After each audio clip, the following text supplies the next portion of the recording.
정로의 계단 제4장 헌신에 관하여 우리가 함께 말씀을 나누겠습니다. 먼저 예레미야 29장 13절 우리 한 마음으로 같이 읽겠습니다. 너희가 시작. 너희가 온 마음으로 나를 구하면 나를 찾을 것이요 나를 만나리라. 아멘. 여기 예레미야서에 너희가 온 마음으로 너희가 전심으로 나를 찾고 나를 구하면 나를 만나겠다고 하시는 약속의 말씀인데, 여기 온 마음으로 그분 앞에 나아간다고 할 때에 여기에는 헌신이 함께 포함되어 있는 것입니다. 그러니까 나의 모든 것을 하나님 앞에 드리고 그분을 만나기를 원하는 마음이 있는 거죠. 저희가 인류를 위한 하나님의 사랑과 죄인에게 필요한 그리스도, 그리고 회개, 지난 시간에는 고백까지 함께 살펴봤는데, 고백이라는 것은 사실 회개의 구체적인 모습이라고 할 수가 있거든요. 그래서 우리가 고백을 통하여 어떻게 그리스도 안에서 참된 구원을 경험하는가 살펴봤고, 이 고백된 자신의 삶을 하나님 앞에 고백한 그 생애는 하나님 앞에 이어지는 다음 단계가 헌신이라는 것입니다. 우리 장로님께서 기도 시간에도 해주셨지만 저희가 함께 살피는 책의 제목이 정로의 계단이지 않습니까? 이 신앙에는 방향이 진짜 중요하거든요. 이 방향을 바르게 잡지 못하면 열심을 다한다고 해서 우리가 구원에 이르거나 마음에 하나님의 은혜를 경험할 수 있는 것이 아니고, 정로를 가지고 정로를 가면서 올바르게 올라가야 되는 것입니다. 그래서 제가 목회하는 동안에 만나봤던 어떤 분들 가운데는 정말 열심을 가지고 있지만 신앙의 방향이나 처음 배울 때의 신앙을 잘못 배워서 그릇된 형식으로 신앙을 하는 분들을 가끔씩 만나는 경우가 있거든요. 그럴 땐 참 그의 열심히 한 봉사와 헌신은 너무나 감사한 것이지만 그것이 오히려 본인을 잘못된 길로 이끌거나 혹은 본인에게 해가 되는 경우를 보게 됩니다. 그래서 우리가 이 정로의 계단이라고 하는 이 책을 읽을 때에 매 단계마다 하나님께서 우리에게 요구하시는 것이 무엇인지를 배우면서 함께 우리가 어떤 길을 걷는 것이 신앙적으로 바른 길인가를 함께 배우는 시간 되기를 간절히 바랍니다. 이 헌신에 대해서 우리가 하면 하나님께 무엇을 드릴 것인가 우리가 생각하게 되죠. 하나님께서는 우리가 아까 예레미야에서 읽었던 것처럼 온 마음으로 나를 구하면 나를 찾을 것이라고 하셨기 때문에 하나님이 원하시는 것은 온 마음을 원하신다는 것입니다. 여기 이제 헌신할 때 신자가 몸 신자를 쓰고는 있지만 그 신자는 몸을 가리키는 것은 아니고 내 전체, 전 자아를 가리키는 표현으로서의 신자를 쓰고 있죠. 그래서 하나님께서는 우리가 하는 어떤 일을, 우리의 봉사, 아니면 우리가 행동을 하는 무엇을 원하시는 것이 아니라 우리가 마음으로 드리는 것, 그것을 하나님께서 원하신다고 이야기하고 있습니다. 우리의 신앙의 가장 중요한 삶의 태도는 전적인 헌신을 이야기하고 있거든요. 여기 생애의 빛에 우리는 다시금 그분과 같이 되기 위하여 온전히 마음을 하나님께 바쳐야 한다, 이렇게 기록하고 있습니다. 왜 헌신이 필요한가? 우리가 이제 헌신이나 그러면 이게 내가 하나님께 이제 받을 만큼 받았기 때문에 나도 뭐 하나님께 좀 드려야 되지 않나? 이런 각도에서 자꾸 헌신을 생각하는데, 성경과 정로의 계단이 말하는 헌신은 그런 의미의 헌신은 아닙니다. 우리의 구원을 위하여 하나님께서 헌신하도록 그렇게 요청하고 있는 거거든요. 그러니까 내가 이제 하나님께 무엇인가를 받았기 때문에 거기에 대한 대가를 지불하는 마음으로, 그럼 내가 좀 교회에 헌금도 좀 하고 봉사도 좀 하고, 이런 헌신의 의미가 아니고, 내가 하나님 앞에 내 자신을 드림으로 하나님께서 나를 온전히 자식의 것으로 삼으셔서 그의 뜻대로 내 삶을 이끌어 주신다는 의미의 헌신을 말하고 있습니다.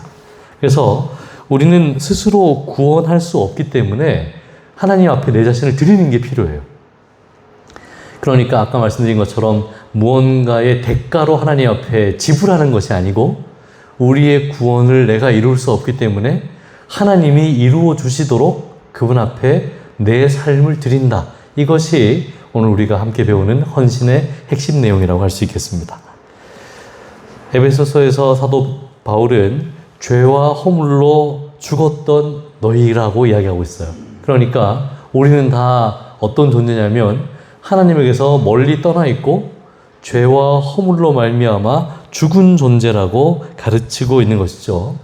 그래서 우리는 우리를 가르쳐 말할 때 죄인이라고 말하는데 그 죄인이라고 말할 때에 내가 지난 한 주 동안 죄를 많이 지어가지고 죄인이라고 해도 되는 거지만 그런 의미의 죄인이 아니고 하나님으로부터 떠나 있는, 하나님 없이는 살아갈 수 없는 존재라는 의미로서의 죄인을 말하고 있는 것입니다. 그래서 내가 지난 한 주 동안 착하고 선하게 살았어도 하나님 앞에 나올 때 스스로를 죄인이라고 고백하는 것은 무슨 의미가 있는가? 하나님이 없으면 나는 살아갈 수가 없습니다. 라는 의미가 그 말에는 포함되어 있는 겁니다. 이사야서에는 이렇게 하나님께서 이스라엘 백성들에게 말씀하셨는데 너희가 어찌하여 매를 더 맞으려고 패역을 거듭하느냐 온 머리는 병들었고 온 마음은 피곤하였으며 발바닥에서 머리까지 성한 곳이 없이 상한 것과 터진 것과 새로 맞은 흔적뿐이오늘 그것을 짜며 싸매며 기름으로 부드럽게 함을 받지 못하였도다. 이렇게 쓰고 있습니다. 그러니까 우리의 상태를 어떻게 표현하고 있는가? 머리끝부터 발끝까지 성한 곳이 하나도 없는 죄인의 상태, 이렇게 이야기하고 있죠. 그러니까 우리는 스스로 우리를 치유할 수 없는, 어디 이렇게 손가락에 가시가 들어서 가시만 빼면 낫는 그런 상태가 아니고 발바닥부터 머리끝까지 성한 것이 하나도 없이 상한 것과 터진 것으로 온 몸이 만신창이가 된 상태이기 때문에 누가 필요한 겁니까? 의사가 필요해요. 우리를 낫게 해주실 생명의 시여자가 우리에게 필요한 겁니다. 그래서 우리에게 뭐가 필요하다고요? 헌신이 필요하다. 하나님께 내 자신을 드리는 것이 그래서 필요하다는 거예요. 특별히 우리가 이와 같이 망가져 있을 뿐 아니라 디모데후서에 말 있는 것처럼 사단의 올무에 매여 있는, 여기 이제 디모데후서 2장 26절에 그들로 깨어 마귀의 올무에서 벗어나 하나님께 사로잡힌 바 되어 그 뜻을 따르게 하실까 함이라고 그랬는데, 여기 이제 사도 바울이 디모데에게 편지하면서 이 사람들의 상태를 이야기하는데 그들이 어떤 상태였냐면 전에는 악마에게 사로잡혀 악마의 뜻을 쫓는 그런 상태라고 이야기하고 있습니다. 그러니까 우리가 일어나서 생각하고 행동하고 하는 삶이 참 하나님의 뜻 안에서 귀하게 그의 뜻을 이루는 생이면 참 좋겠지만 사람이 본성적으로 마귀의 올무에 마치 매여 있는 새처럼 거기서 벗어나지 못하고 그렇게 자꾸 악하게 기울어지는 상태에 우리가 처해 있는 것이죠. 그래서 그러면 그곳으로부터 우리가 다 벗어나길 원하는데 예레미야 13장 23절에 있는 말씀처럼 구스인이 그 피부를, 아프리카 사람이 그 검은 피부를 희게 할 수 없고 표범이 그에게 있는 반점을 변하게 할 수 없는 것처럼 악에 익숙한 우리도 거기서부터 벗어날 수 없다는 것이 성경의 선언이에요. 그러니까 우리가 아까 읽은 것처럼 사람은 하나님에게서 완전히 떠나 있고 사단의 올무가 되어 있고 스스로의 능력으로는 거기서부터 벗어날 수 없는 상태에 있다는 것을 우리가 알고 있기 때문에 우리에게 지금 가장 필요한 것은 하나님이 이것을 새롭게 해주시는 그 능력, 그것이 우리에게 필요하다는 거 성경이 가르쳐주고 있습니다. 그래서 생애예비 44쪽에는 하나님께서 우리를 고쳐주고 자유롭게 해주기를 원하신다. 그렇게 하려면 우리가 새로운 욕망과 습관을 가질 수 있도록 그분께서 우리를 온전히 변화시켜야 한다 이렇게 기록하고 있어요. 그러니까 우리가 하나님께 나아가서 우리의 삶을 하나님께 드려야 그분이 우리를 변화시킬 수 있다고 가르쳐주고 있습니다. 이게 사람의 결심으로 되지 않아요. 어떤 의지로 죄를 이길 수 있는 게 아닙니다. 아까 우리가 살펴본 것처럼 이것은 우리의 본성이기 때문에 여러분 봄이 되면 이 찔레나무가 있잖아요. 장미라고도 해도 되죠. 요새 한강변에 가보니까 장미가 엄청 잘 피었던데, 장미는 다 좋은데 가시가 있잖아요. 그럼 이제 가시를 이렇게 다 따요. 다 따면 매끄러운 줄기가 남잖아요. 그러면 우리는 장미가 성화되었다고 생각합니다. 그런데 봄에 다시 새순이 쫙 돋으면 가시 없는 새순이 돋습니까? 가시 돋친 새순이 돋습니까? 가시가 있는 새순이 돋아요. 이 본성과 같아요. 이 가시는 장미의 본성이에요. 그래서 아무리 가시를 다 따도 새순이 돋을 때는 가시 있는 새순이 돋는다는 겁니다. 그러니까 우리가 우리를 어떻게 결심하고 의지를 가지고 노력해서 없어지는 게 아니에요. 근데 많은 사람들이 자기 삶에 있는 가시들을 제거하면서 내 삶이 변화되었다라고 생각하기가 쉬운데, 그건 성경이 말하는 변화가 아닌 것이죠. 그래서 예수님께서 니고데모에게 내가 거듭나야 하겠다고 말씀하신 것입니다. 우리가 하나님께 나아갈 때 그분께서만 우리에게 새로운 욕망과 습관을 가질 수 있도록 우리를 온전히 변화시킬 수 있는 것이죠. 우리가 우리 자신을 그분께 완전히 바치기 전에는 그분께서 그 일을 하실 수 없다라고 선언하고 있습니다. 우리가 잘 아는 이사야 64장에 여호와는 토기장이시고 우리는 진흙이라고 했지 않습니까? 이 진흙이 아름다운 그릇으로 바뀌는 것은 토기장의 손에 있을 때예요. 전능하신 하나님께서 정말 장인 되시는 그분께서 우리를 당신의 뜻대로 빚으실 때 그 그릇이 아름다운 그릇이 되는 것이지, 진흙이 자기를 스스로 어떻게 할 수 없다는 것입니다. 그래서 진흙은 그냥 토기장의 손에 들려지면 그걸로 끝이죠. 그때는 이제 토기장이 알아서 잘 빚지 않습니까? 근데 문제는 뭐냐면 우리는 진흙이 아니라는 거예요. 우리는 그냥 말없는 존재, 아무 의지가 없는 존재가 아니고, 우리에게 의지가 있어서 하나님 손에 자꾸 자기를 들이다가도 자꾸 내 의지대로, 내 뜻대로 벗어나기를 또 원할 때가 있어요. 그래서 이것이 우리의 삶에는 투쟁의 모습으로 나타나게 됩니다. 우리가 싸움 중에 가장 큰 싸움은 자기와의 싸움이라고 그렇게 이야기하지 않습니까? 자신과 더불어 싸운 싸움은 지금껏 있었던 싸움 중에 가장 큰 싸움이라고 그랬어요. 그러니까 우리가 이제 일반적으로는 사단과 싸우는 것, 그것이 선악간의 대쟁투의 가장 중요한 싸움이라고 생각하는데, 엄밀하게 들여다보면 사단이 틈을 타는 자신과의 싸움이 가장 큰 싸움이라고 이야기하고 있습니다. 좀 더 정확하게 말하면 자기 의지와의 싸움이에요. 그래서 내 마음의 보좌, 내 의지의 주인이 누군가 하는 것이 굉장히 중요하죠. 우리는 우리 자신을 하나님께 드림으로 우리의 마음을 그분께서 완전히 지배하도록 하는 일이 어려운 일이다, 이렇게. 그러니까 내가 하나님께 나아가서 하나님이 그냥 내 마음을 자기 마음대로, 마치 토기장이가 진흙을 마음대로 빚듯이 그렇게 좀 해주시면 좋겠는데, 이게 어려운 일이라는 거예요. 왜냐하면 내 의지, 내가 하고 싶은 것이 있기 때문에 하나님조차 나를 당신의 마음대로 하지 못한다는 겁니다. 그래서 우리는 하나님께서 우리를 지배하도록 허락해드려야 돼요. 우리 요한계시록 3장에 내가 문 밖에 서서 두드리노니 누구든지 문을 열면 내가 들어가 그로 더불어 먹고 그는 나로 더불어 마시려고 하는 그 성경절 있지 않습니까? 그 성경절을 그림으로 표현한 그 그림 가운데 렘브란트인가요? 누가 그린 그림에 보면 그 문에 손잡이가 없잖아요. 그죠? 예수님께서 들어가고 싶은데 문에 손잡이가 없어요. 그러면서 그 문의 손잡이는 어디에만 있는가? 안에만 있다는 겁니다. 이 마음의 손잡이는 마음 안에만 있어서 예수님도 마음대로 그 문을 부시고 들어오지 못하세요.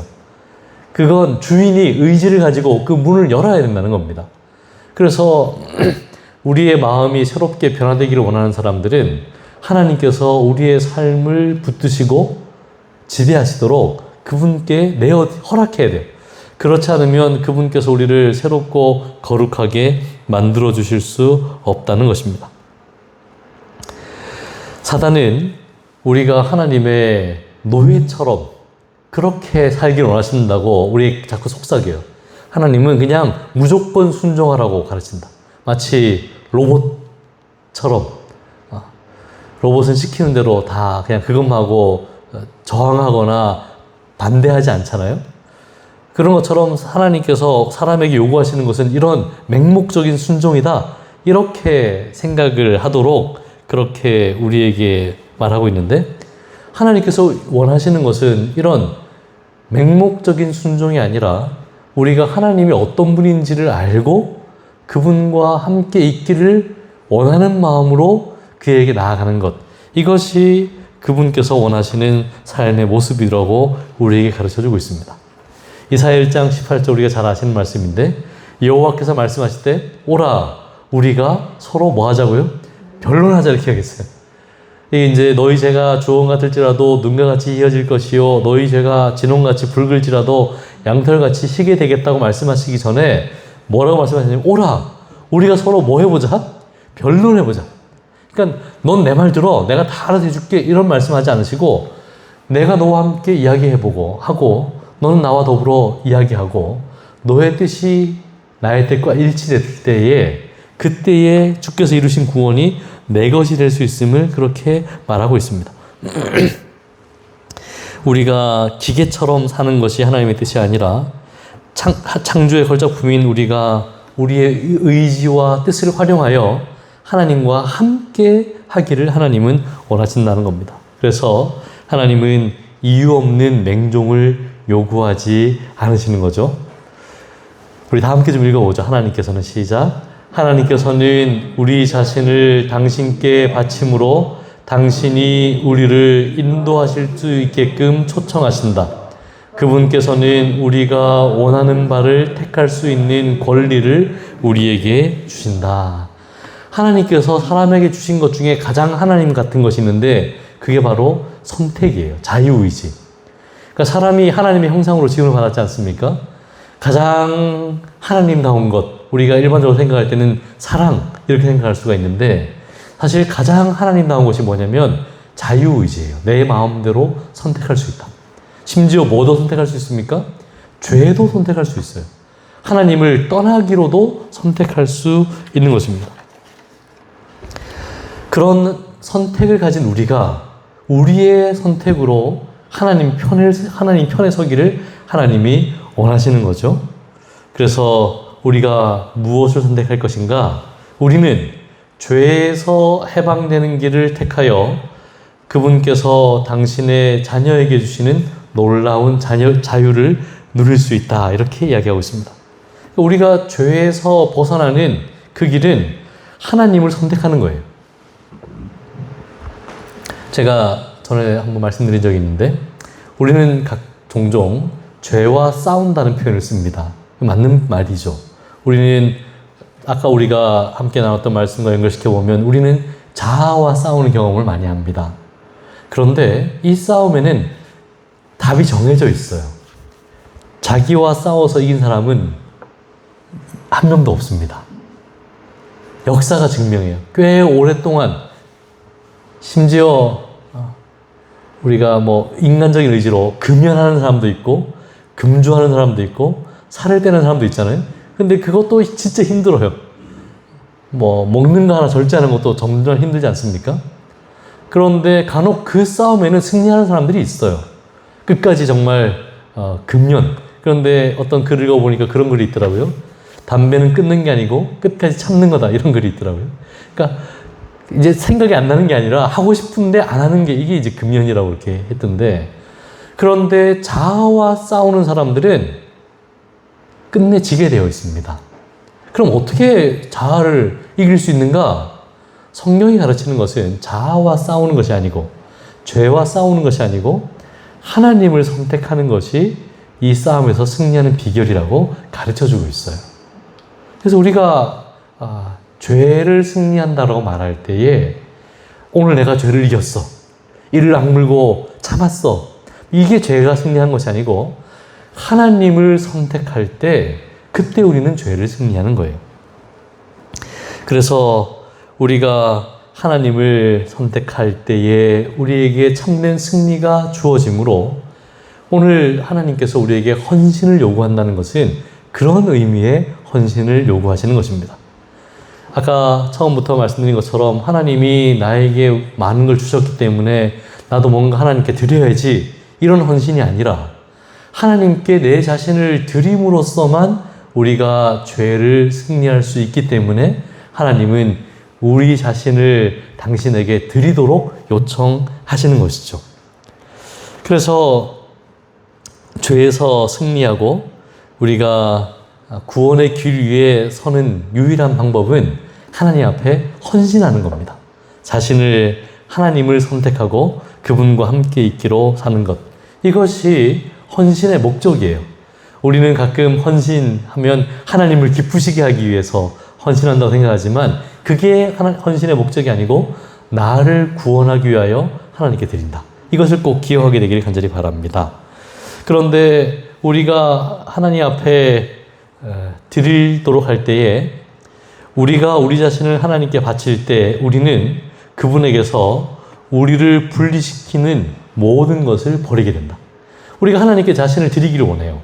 우리는 죄에서 승리하기를 원하기 때문에 우리가 하나님께 자신을 드릴 때에만 승리할 수 있다는 사실을 배웠습니다. 그래서 우리는 결심하죠. 내가 하나님께 내 자신을 드려야 되겠구나. 그런데 이 헌신을 막는 것들이 있다는 겁니다. 하나님께 내 자신을 드리고자 하는 그 마음은 간절한데 이거를 막는 여러 가지 것들이 있어요.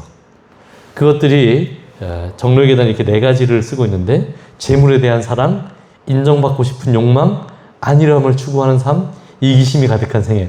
이런 것들이 내 삶을 하나님께 드리도록 막는다는 겁니다. 그러니까 우리가 일반적으로 생각하는 헌신은 뭐냐면 이거예요. 하나님께 내 자신을 드리기 위하여 포기해야 되는 것들이 있는데, 이것들을 포기해야 된다는 겁니다. 그러면 이것들을 왜 포기해야 됩니까? 이것을 포기해서 우리가 뭔가 수도승의 삶을 살기 위해서가 아니라, 이것을 포기함으로 하나님께 참된 헌신이 가능하기 때문에 그런 것이죠. 여기 정로의 계단 47쪽 이런 글이 있습니다. 다 함께 좀 읽어보겠습니다. 우리는 시작. 우리는 절반은 하나님께 속하고 절반은 세상에 속할 수 없다. 우리는 전적으로 그분의 소유가 될 때만 하나님의 자녀가 된다. 여기 절반에 대한 이야기가 나와 있어요. 우리 목사와 복음교육자에게 보내는 권면이라는 책에도 이와 비슷한 말이 나오는데, 가장 교회의 그 해가 되는 지도자는 누군가, 이 절반만 헌신한 지도자예요. 그러니까 내가 하나님의 일도 열심히 하길 원하지만 세상에 대해서도 애착을 버리지 못한, 그래서 양쪽을 다 얻고 싶은 것이 우리의 마음인데 그렇게 할 수 없다는 겁니다. 절반은 하나님께 속하고 절반은 세상에 속한 사람은 없다는 거예요. 왜 이렇게 전적인 헌신이 요구되는데 이렇게 전적인 헌신이 어려운가? 어떤 사람들은 하나님을 섬기노라고 말한다. 그러나 그들은 하나님의 도움 없이 그분의 율법을 순종하고자 한다. 그들 스스로의 노력으로 그들은 올바른 품성을 개발하고 구원을 받고자 노력한다. 이렇게 이야기했습니다. 그러면서 이렇게 이야기해요. 그들은 하나님께서 하늘에 이르게 하기 위하여 요구하신 요구하신다고 생각하기 때문에 그리스도인 생애를 하고자 노력한다. 그와 같은 신앙은 아무런 가치가 없다. 그러니까 우리가 잘못된 헌신의 착각에 빠져 있으면 이렇게 살게 돼 있어요. 아, 내가 뭔가 하나님께 드리고 바치고 헌신하면 하늘에 갈 수 있겠지. 그러니까 하나님께서 이런 것들을 요구하신다 라고 생각하고, 그래서 그리스도인의 생애를 열심히 하려고 이렇게 교회도 열심히 다니고 헌금도 잘 드리고 시간을 드리고 하는 그런 헌신을 하는데, 이런 신앙은 가치가 없다라고 이야기하고 있습니다. 그러면 어떻게 헌신해야 진짜 헌신이 일어나는가? 이게 이제 이 말 한마디로 말하면, 바꿔 말하면, 구원받기 위하여 하는 헌신은 가치가 없는 헌신이다, 이런 말이거든요. 그럼 반대는 무엇인가? 그들의 마음에 그리스도의 사랑을 더욱 깊이 이해함으로써 얻는 감동이 없다, 이렇게 하겠습니다. 그러니까 잘못된 헌신을 하는 사람들의 마음에는 뭐가 없는 거냐면 하나님의 사랑에 대한 이해가 없어요. 그러니까 보상에 대한 이해는 있어요. 아, 내가 받았으니까 드려야지. 혹은 내가 드리면 주시겠지. 이런 기브 앤 테이크의 마음을 가지고 이렇게 있는데, 부모가 자녀를 사랑할 때에 무엇인가를 해먹이고 입히고 할 때에 내가 이렇게 잘해주면 나중에 자녀가 나에게 뭔가를 주겠지, 이런 마음이 있습니까? 그런 게 아니죠. 그냥 자녀를 사랑하기 때문에 자녀의 필요를 채워주는 거잖아요. 비슷한 관점에서 그리스도를 사랑하는 마음, 하나님께 대한 사랑이 우리의 마음에 있을 때에, 그때서 진짜 헌신이 무엇인가를 포기하는 마음이 생기게 된다는 것입니다. 그리스도께서 우리 속에 살아계실 때 우리는 그분의 사랑으로 충만해진다, 이렇게 하겠어요. 그러니까 우리가 어떻게 우리의 삶을 하나님께 드릴 수 있는가? 그리스도가 내 속에 계셔야 돼요. 내가 무엇인가를 내가 이렇게 하면 하나님이 기뻐하시겠지 하는 헌신은 미가서에 나오는 헌신 같은 거거든요. 하나님이 내 아들을 기뻐하실까? 천천만만의 수양의 기름을 기뻐하실까? 만약 그걸 하나님이 기뻐하신다면 내가 10배라도 드렸을 것이다. 근데 하나님이 기뻐하시는 건 그게 아니고 하나님과 겸손히 동행하는 거라고 했지 않습니까? 그래서 그리스도께서 우리 속에 계실 때에 우리는 하나님에 대한 사랑으로 충만해지게 되어 있어요. 그분과 나누는 우정의 기쁨이 우리로 하여금 그분께 가까이 가고 싶은 욕망을 갖게 해준다. 우리가 그분을 생각함으로 자아는 잊어버린 바 된다. 그분에 대한 사랑이 모든 행동을 지배한다, 이렇게 하겠습니다. 자, 그러면 저기서 다시 우리가 용어를 하나 만들어 보죠. 기독교의 가장 유명한 용어가 하나 있는데, 믿음으로 말미암는 의라는 용어가 있습니다. 이 말을 좀 더 거슬러 올라가면 은혜로 말미암는 의라고 말할 수 있어요. 그런데 오늘 본문과 연결시켜서 이 말을 정의하면 하나님의 사랑에 대한 이해로 얻는 의라고 할 수 있습니다. 그러니까 우리가 어떻게 구원을 얻는가? 하나님의 사랑을 바르게 이해할 때에 우리는 구원의 길 위에 서 있을 수 있다는 것입니다. 우리가 그리스도를 내 마음에 모시고 그리스도를 통하여 하나님께서 우리를 구원하기 위하여 이루신 십자가를 바르게 깨닫게 될 때에 우리는 하나님을 사랑하게 되고 그분에 대한 사랑이 우리의 모든 행동을 지배한다고 가르치는 것입니다. 이게 진짜 신앙이에요. 아까 앞에 살펴본 것처럼 내가 이렇게 무엇인가를 하면 하나님께서 기뻐하시겠지라고 하는 생각으로 하는 행위들은 무가치한 신앙이라고 이야기했습니다. 참된 신앙은 하나님의 사랑에 대한 이해를 가지고 그것이 행동으로 나타날 때에 그것이 참된 신앙의 모습이고 헌신이라고 가르쳐주고 있는데, 아까 살펴봤던 그런 사람들, 그리스도인이라고 말을 하지만 이런 사랑을 나타내지 않는 사람들은 의미 없는 말을 사용하고 있는 것이다. 그들에게 있어서 예수님을 따르는 것은 무거운 짐이다, 이렇게 하겠습니다. 그러니까 어떤 사람들은 신앙이 힘들어요. 그렇게 어렵고 뭔가 자기 나름대로 열심히 하려고 하는데 힘들고 지루하고, 그런데 앞에서 살펴본 것처럼 하나님의 사랑을 이해한 사람들은 신앙이 기쁘고 즐겁다는 겁니다. 전에 그런 이야기 제가 들은 적이 있는데, 어떤 분이 책을 봤는데 책이 그렇게 재미가 없더래요. 어떤 책이. 무슨 물리책인지, 과학책인지.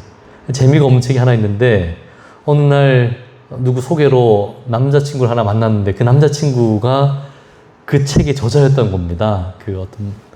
그래서 그 남자친구랑 이렇게 되게 교제를 하고 난 다음에, 나중에 그 책을 읽는데 그렇게 재미가 있더래요. 그러니까 처음에 그 사람과 아무 관계가 없을 때는 그냥 어려운 무슨 물리 과학 책에 불과했는데, 그 저자와 사랑에 빠지고 난 다음에 그 책을 다시 읽어보니까 책 내용이 그렇게 하나같이 다 재밌고 즐겁고 책을 읽는 내내 지루하지 않고 그랬다는 거죠.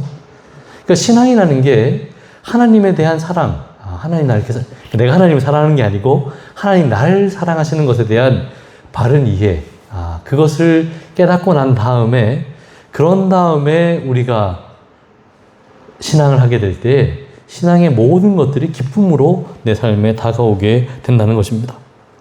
우리가 구원받기 위해 의무감으로 하는 신앙은 오래가지 못해요. 이렇게 하라고 하니까 하고, 천국에 가려고 하고, 혹은 벌 받을까 봐 하고, 이렇게 하는 신앙들은 결과적으로는 무거운 짐에 불과하게 된다는 것입니다. 그리스도께서 우리 속에 살아계실 때에 그분의 사랑으로 충만해지게 되고, 그리고 우리는 그분과 함께하는 그 기쁨의 교제, 그 가운데서 우리에게 주어진 모든 일들을 하게 되고, 그분에 대한 사랑이 우리의 모든 행동을 지배하게 된다는 것입니다. 이런 사람들은 그가 가지고 있는 그에게 요구된 헌신이라고 하는 것을 무거운 짐으로 생각하는 것이 아니라 나를 구원하기 위한 하나님의 은혜라고 생각하게 되어 있어요. 그래서 우리가 고민해야 되는 질문은, 내가 하나님께 무엇을 할 것인가가 아니라 나를 구원하기 위하여 하나님이 무엇을 하셨는가를 생각해야 된다는 것입니다. 하나님이 그 아들을 십자가에 내어주실 때에 우리가 그 사랑을 우리의 삶 가운데 경험하게 된다면, 우리는 우리의 마음을 그분에게 드리지 않고는 견딜 수가 없는 것이죠. 그분은 자기의 영혼을 버려 사망에 이르게 하며 범죄자 중에 하나로 헤아림을 받았다고 이야기합니다. 죄 없으신 그분께서 죄인이 되시고 십자가에 달려 돌아가시고 죽기까지 복종하셨는데, 그 은혜, 나를 구원하기 위한 하나님의 사랑과 그리스도의 십자가의 은혜를 내가 깨닫게 될 때에 그분을 위해서 내가 모든 것을 할 수 있다는 생각을 하게 된다는 겁니다. 이 경험을 한 사람이 누굽니까? 이게 바울이 이 경험을 한 거잖아요. 바울은 하나님에 대한 이 이해가 있었어요. 하나님이 죄인을 사랑하시는구나. 그리고 나서 그의 모든 삶은 하나님께 헌신하는 삶이었어요. 그리고 그가 뭐라고 생각했냐면, 이 헌신은 하나님께서 나에게 뭔가 상을 주려고 하나님께 상을 받기 위해서 내가 이렇게 노력하는 게 아니고, 나를 구원하기 위해서 하나님께서 나에게 허락하신 것이라고 늘 생각을 했습니다. 그래서 그의 모든 고난 가운데서도 그는 기쁨으로 하나님 앞에 나아갈 수 있었고, 그가 죽음의 현장에서도 그는 감사함으로 그의 삶을 하나님께 드릴 수가 있었던 것이죠. 오늘 우리가 그분 앞에 설 때에 내가 그분에게 무엇을 드리면 그분이 기뻐하실까가 아니라, 그분이 나에게 주신 것이 얼마나 큰 것인가를 생각할 때 자연스러운 반응으로서의 헌신이 나타나게 되기를 간절히 바랍니다.